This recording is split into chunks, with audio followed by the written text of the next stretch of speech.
Welcome back. Today we're going to talk about the TempoTec Sonata HD II. The HD II is actually the follow-on to this guy, which is the TempoTec Sonata HD. This one came out a couple of years ago, and it's actually a fine device. It never really worked out for me, but there's tons of positive reviews on it, so it obviously worked for someone. For me, I went to the TempoTec Sonata HD Pro, and it solved all the issues that I had with the original Sonata, plus it sounds a little better. So I kind of stick with the HD Pro. But so today we have the TempoTec Sonata HD II, which again fixes all the problems that I had with the original HD. This is the HD2, and if you look on the TempoTec store today, it's about $29. There's a $2 sale price right now, but generally it's about $29. And the thing that you really want to notice on this page and what makes the Sonata 2 different than the original Sonata, or HD and HD2, is this ESS9270 chip. So that is a new DAC that TempoTec is using on the Sonata HD2, quite different than the original Sonata. So we'll get into that in a second, but I do want to thank TempoTec for sending this one out to me.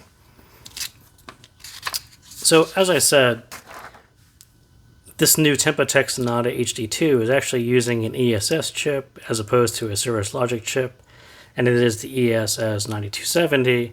And if you look here in the fine print, which you may not be able to see, it's actually a derivative of the quad DAC architecture, the Sabre architecture that ESS has patented and is well known for. So I also use LG phones. I have a V30 and a G8X. These also use ESS quad DACs.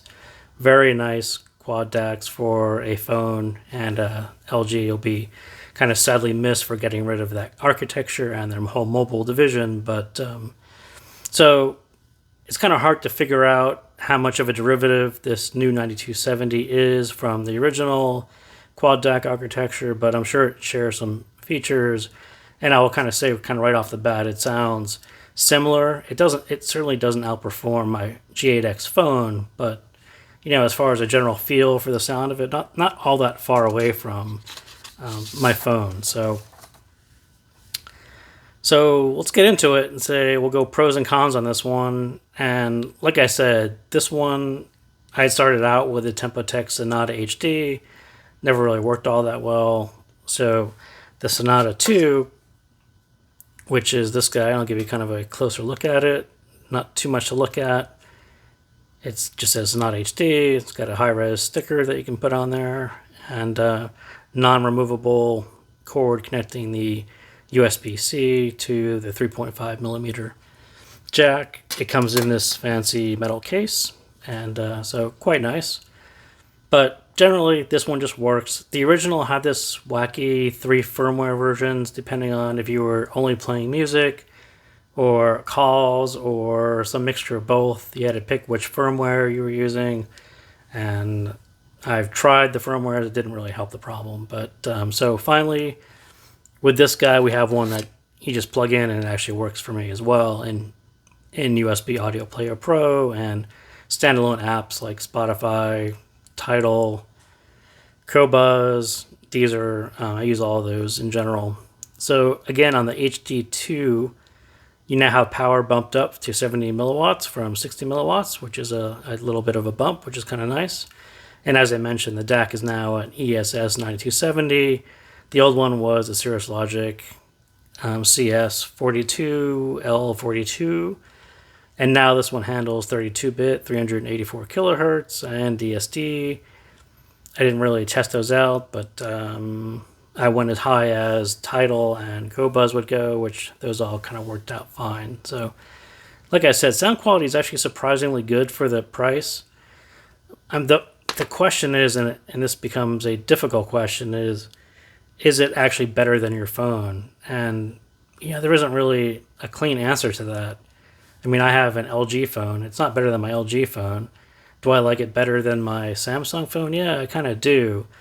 But for me, I go for a consistent sound. So no matter whether I have a Samsung, LG, or a Pixel phone, I tend to use dongles because it's the same sound across all devices, and I don't have to worry about whether this particular DAC is better than the one that's in that phone. I'd rather have a consistent sound across all my devices, no matter what they have. And that's just kind of a unique situation for me. For you, there isn't a clean answer. It's going to be better. It's an ESS DAC. It's got a kind of a tradition of great sound quality. So is it better than every phone out there? Probably not. But is it better than most phones? Yeah, probably. And I will say that it really shines with higher res sources. So if you're just using YouTube or podcasts or Spotify, all these that just do MP3 quality sounds, it's not going to sound a whole lot different than what your phone DAC sounds like. If you throw a higher res sound out, like Qobuz's lossless screaming, and it sounds really, really good, even Tidal MQA, which people seem to hate. But when you get the very high res MQA files, there's clearly a difference there.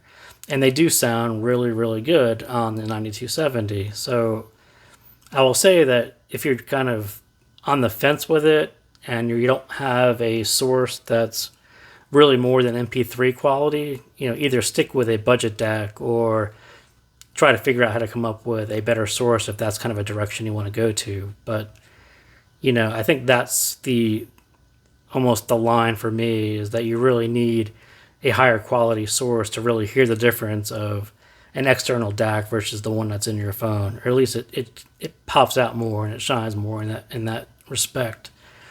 And do pair it with similar budget IEMs. This happens to be a great budget set right here. This is the TRN MT1. This is that KZ 8-core cable. It's kind of a recent release. It's actually a super nice cable, but it only comes in QDC and it only comes in 3.5 millimeter, which coincidentally works really great with a set like this. So you're looking at a $30 DAC, external USB DAC. That's a $15 cable, and that's a $9 set of earbuds, which actually sound really, really good on this set because everything is sort of matched around the same performance characteristics. The MT1 is actually really, really good, and you pair it with a higher quality source and this external DAC, and you actually get a very high quality budget system going on here. But if you only have one piece of that, then try to think about those other pieces as well. So do pair it with something in the same price range-ish. I wouldn't go too expensive. It is an entry-level DAC after all. Despite how much it sounds great, TempoTec does have the E35, it does have the HD Pro for you guys who have more expensive IEMs than the $10 MT1. So on the con side, it's a little bit more laid back than the E35, which was a little more details forward, a little sharper, and it was actually closer to the Cirrus Logic. This is the Cirrus Logic 46L06. For those of you who have an Apple dongle, you'll recognize that number, or not recognize that number, and just say it's closer to the Apple dongle than the E35. And the second thing that in this form factor, as opposed to this one where the heat was centralized here, the heat's now right here, right next to your USB port. So do think about that this little guy, after playing music for a while, is going to get a little warm, and that is closer to your USB port. So do make sure that has a little air to breathe or take a break, but you don't necessarily want to put that much heat on your USB port. And as I said, it will underperform more detailed IEMs, more expensive IEMs. So keep them all in the same ballpark. If you've got budget IEMs and an entry-level DAC, that's kind of a good combo. Anything, even more expensive than budget might, you want to think about a dual DAC or something external like a ES100 or Q-Deluxe Q5K. TempoTec has plenty of upper range USB DACs as well, so I would keep the budgets to the budgets, and the more expensive things look elsewhere in the TempoTec family. So again, thank you guys for tuning in, and I will see you next time.